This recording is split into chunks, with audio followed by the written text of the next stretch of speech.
First of all, congratulations on your Hall of Fame induction, your second one. Thrilled. So many people, at the race shop.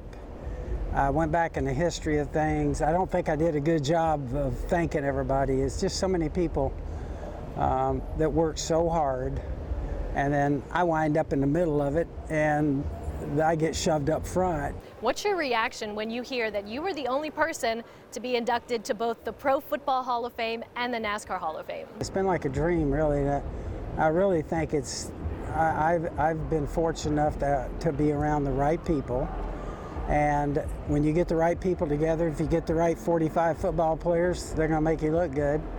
And when you come over here, it's exactly the same thing in racing. I realize most people in life never get to have one dream occupationally. I've had two, and it's just really, it's hard for me to explain other than God put me in a place to let me have a chance to do that. And you mentioned in your acceptance speech about 2019 being a dream season, capped off by your 5th championship, and you guys had 19 Cup wins, more than half of the wins in the season.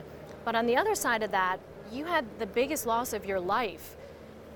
When you think about what last season was as a whole, was it also the most challenging year of your life as well? It was. I think for all of us, family and everybody at Joe Gibbs Racing, JD meant so much to everybody there.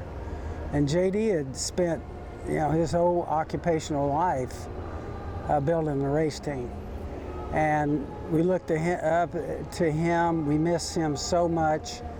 And for us to start off last year with everything that happened in the Daytona 500 last year was just, everybody kind of felt like, I felt like God was there, JD was right at his side. And, he found Denny. Their numbers were both 11. Denny put JD over the door. And for us to come down at the end and win that race, it was the greatest sports experience and victory that I've ever experienced, and I always will be.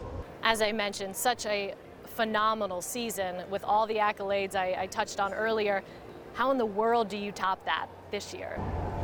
Well, I think for Coy, myself, kind of overseeing the race team, we know we have a huge responsibility. This race is extremely hard to win, and so it's our biggest race, and so there's been a lot of effort put into this. So for everybody involved with it, it's a huge deal for us. We need an all-out effort and do the best we can to try and win it again.